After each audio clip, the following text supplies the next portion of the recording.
Chambal Prabha news में आपका स्वागत है। अगर आपने चैनल को सब्सक्राइब नहीं किया है तो आप इसे अभी सब्सक्राइब कीजिए, बेल आइकन भी प्रेस कीजिए ताकि हर खबर आपके पास पहुंचे सर्वप्रथम। छोटे छोटे टोटके, छोटे छोटे नुस्खे। फिर से इसके अंतर्गत आज हम एक नई चर्चा लेके आए हैं और वो विषय है कोरोना वायरस। आप लोग जानते ही हैं कि कोरोना से क्या कुछ हो रहा है। जैसे कि आप सबको ज्ञात है कि मैं अमेरिका में रहती हूँ और अमेरिका की जो हालत है वो भारत की हालत से कई गुना ज़्यादा खराब है। अगर आप जनसंख्या का अवलोकन करें तो अमेरिका की जो जनसंख्या है वो भारत की जनसंख्या के 1/4 है, लेकिन केसेस की अगर आप बात करें तो केसेस की कोई गिनती नहीं है। लाखों लोग तो संक्रमित हो ही चुके हैं। और अगर मैं आज तक की बात करूं, आज की तारीख की, तो आज की तारीख तक भी 46,000 मौतें हो चुकी हैं, जो कि बहुत भयंकर बात है, क्योंकि यहाँ की जनसंख्या के हिसाब से ये बात जो है ये बहुत भयंकर है। देखिए, हम सब पूरी तरह से कोशिशें कर रहे हैं कि हम लोगों को जितनी प्रिकॉशन हम ले सकते हैं हम उतनी प्रिकॉशन लें। और ऐसे जिस तरह से वो बार बार कहते हैं सैनिटाइज़र यूज़ करो, हाथ धो, लेकिन अगर आप ठंडे दिमाग से सोचिए तो आप किस किस चीज़ से कितना कितना बच सकते हैं। यहाँ तक कि यहाँ पर कई लोगों की मौत ऐसे भी हुई है जो कहते हैं कि हम 15-15, 20-20 दिन, एक एक महीना से घर से बाहर नहीं निकले, अपने घर के दरवाजे तक गए हैं और दरवाजे पर जाकर अगर वो अपनी मेल बॉक्स में से मेल निकाल कर लाए हैं तो भी उन्हें पता नहीं चला कि घर में बैठे बैठे कब उन्हें ये वायरस ने अटैक कर लिया और कब उनकी वो एकदम मृत्यु की कगार पे पहुंच गए और मृत्यु हुई भी है उनकी। तो यहाँ पर समस्या है इस बात की कि हम प्रिकॉशन ले रहे हैं, हम देख रहे हैं कि हमें क्या क्या सावधानियां बरतनी चाहिए। लॉकडाउन भी है, सब कुछ है।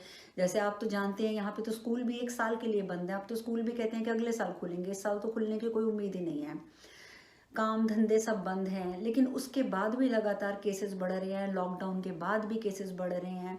तो उसके पीछे कारण ये है कि ये वायरस इस प्रकार का है कि ये कहीं ना कहीं से हमारे ऊपर अटैक करता ही करता है।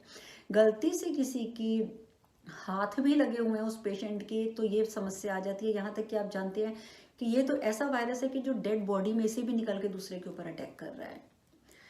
तो जब इतनी बड़ी समस्या आती है, जब हमें ये नज़र आ रहा है कि हम इतनी प्रिकॉशंस लेने के बाद भी सरवाइव नहीं कर पा रहे हैं, लगातार केस बढ़ रहे हैं, लगातार मौतें बढ़ रही हैं, तो आखिर हम करें तो क्या करें।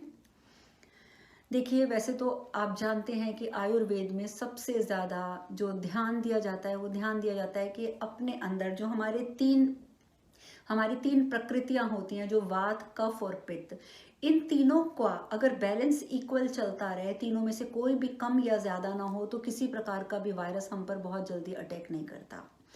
दूसरा, क्या आयुर्वेद, क्या एलोपैथ और क्या होम्योपैथ, सब ये कहते हैं कि यदि आपकी इम्यूनिटी स्ट्रांग है तो आपके ऊपर वायरस इतनी इजीली अटैक नहीं करता। तो ठीक है कि कफ, वात और पित्त, अगर हम इसकी बात करते हैं, वैसे तो ये वायरस सिर्फ उन्हीं पे ज़्यादा अटैक कर रहा है जिनको कफ की समस्या रहती है, जिनके शरीर में पहले से ही कफ की मात्रा ज़्यादा है, जो कफ से पीड़ित हैं। जिनकी प्रकृति वात की है और जिनकी प्रकृति पित्त की है, पित्त वालों को तो ये वायरस बहुत कम अटैक करता है, वात वालों को उससे थोड़ा ज़्यादा करता है, लेकिन कफ वालों को बहुत ज़्यादा करता है। अब ये तो समस्या हुई हमारी प्रकृति की कि उसके हिसाब से हमारे ऊपर ये वायरस कितना असर कर रहा है, लेकिन बात हम यहाँ कर रहे हैं इम्यूनिटी की, यानी कि रोग प्रतिरोधक क्षमता की। हमारे पास अगर एकमात्र कोई इलाज है तो वो ये बचता है कि हम जो सावधानियां बरत रहे हैं, जो प्रिकॉशंस ले रहे हैं, वो बिल्कुल ठीक हैं, लेकिन इसके साथ साथ हम और क्या करें अपनी रोग प्रतिरोधक क्षमता को बढ़ाने के लिए, अपनी इम्यूनिटी को स्ट्रांग करने के लिए। क्योंकि यदि हमारी इम्यूनिटी स्ट्रांग नहीं होगी तो ये वायरस क्या, कोई भी वायरस हम पर अटैक करेगा ही करेगा। तो अब बात आती है कि ऐसा हम क्या करें जो इतने वर्षों से नहीं किया, लेकिन अब भी अगर हम करना शुरू कर दें तो हमारी कुछ दिनों में हमारे अंदर इम्प्रूवमेंट आ जाए, हमारे अंदर फ़र्क आ जाए और हमारी इम्यूनिटी थोड़ी स्ट्रांग हो जाए। तो मैं आज आपको उसके बारे में बताऊंगी। मैं आपको एक छोटी सी चीज़, एक छोटा सा नुस्खा आपको मैं बताना चाहूँगी। आप उसे अपनी डेली रूटीन में ऐड कर लीजिए। कि आपको ये जो मैं चीज़ बता रही हूँ रोज़ खानी ही खानी है, तो आपको खुद महसूस होगा कि कुछ दिनों के अंदर अंदर आप में एक ताकत बढ़ेगी, आपके अंदर एक स्ट्रेंथ ऐसी बढ़ेगी कि कोई भी छोटा मोटा वायरस, क्या बड़े से बड़ा वायरस भी आपके ऊपर अटैक नहीं करेगा। और अगर ये चीज़ आप रेगुलरली खाते रहे और मेरे बताए हुए प्राणायाम और योगासन आप करते रहे, तो गारंटेड आपके ऊपर कोरोना का असर नहीं होगा। देखिए, जब ये आज वायु में फैल रहा है, तो हम घर से बाहर भी निकलेंगे तो हमारी सांस से भी वो हमारे अंदर जाएगा। कोई कहता है वायु में भी है, कोई कहता है कि सिर्फ चीज़ों को छूने से है, लेकिन कहने का मतलब है कि खतरा तो हर जगह पर है। तो इस खतरे से निपटाने के लिए हमारे पास जो तरीका बचता है वो सिर्फ इतना बचता है कि हम अपनी रोग प्रतिरोधक क्षमता को ठीक कर लें, अपनी इम्यूनिटी को स्ट्रॉन्ग कर लें। उसके लिए आपको क्या करना है, आप लोग पेन और पेपर लीजिए और इसे लिख कर रखिए। ये मेरे गुरुजी के द्वारा बताया गया वो नुस्खा है और मैं इतना जानती हूँ कि ये 100% काम करता ही करता है। उन्होंने मुझे बताया है कि एक व्यक्ति के हिसाब से आपने एक मुट्ठी काले चने लेने हैं। जितने घर के सदस्य हैं तो आप समझिए कि आपने उस हिसाब से चने ले लेने हैं। मैं आपको एक व्यक्ति के हिसाब से रेशो बता रही हूँ।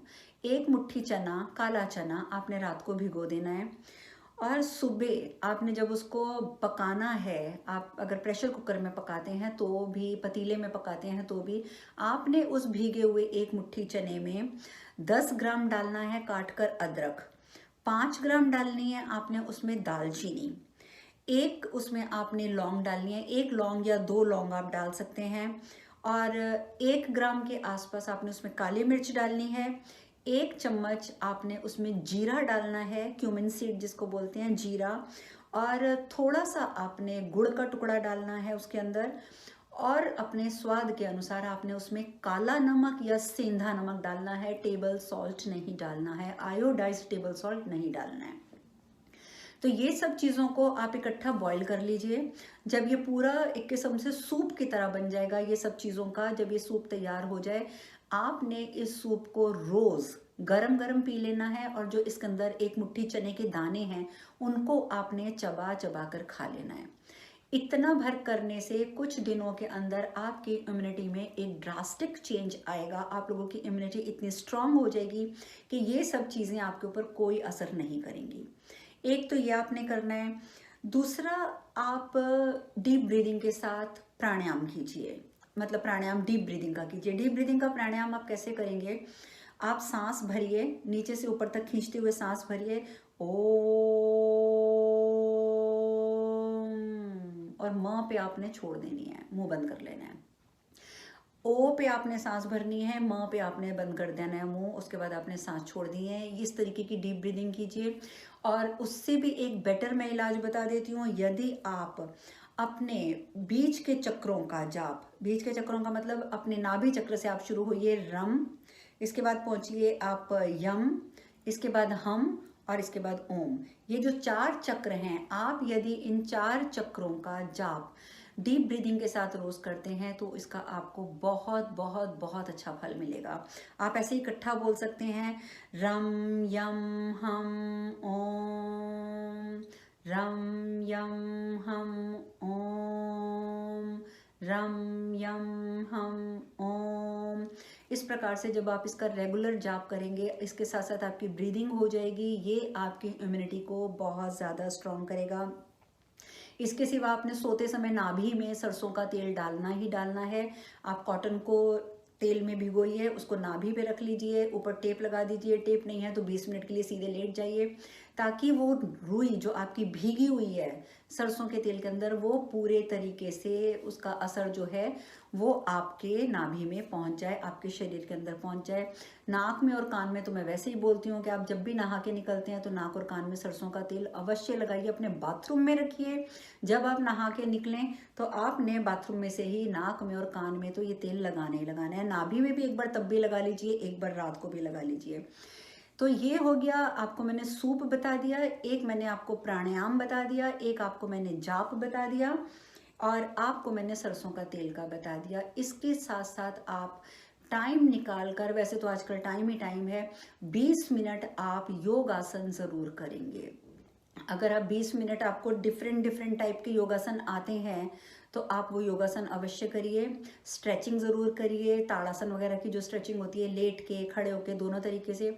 और अगर आपको अलग अलग तरीके के प्राणायाम नहीं आते हैं तो आप YouTube में जाइए, सूर्य नमस्कार का आप वीडियो वहाँ पे खोजिए और सूर्य नमस्कार करना शुरू कीजिए। यदि आप रोज़ 10 बार 15 बार एक ही बार में, मतलब जैसे सुबह उठ के आप 10-15 बार सूर्य नमस्कार कर लेते हैं ना, तो उसके अंदर ही सारे आसन इंक्लूड हो जाते हैं और वो आपका शारीरिक और मानसिक दोनों बल बढ़ाता है। सूर्य नमस्कार जो होता है, इसका जो योगासन होता है, ये शारीरिक और मानसिक दोनों चीज़ों में आपके इम्प्रूवमेंट लाएगा। तो आप ये चीज़ें फॉलो कीजिए।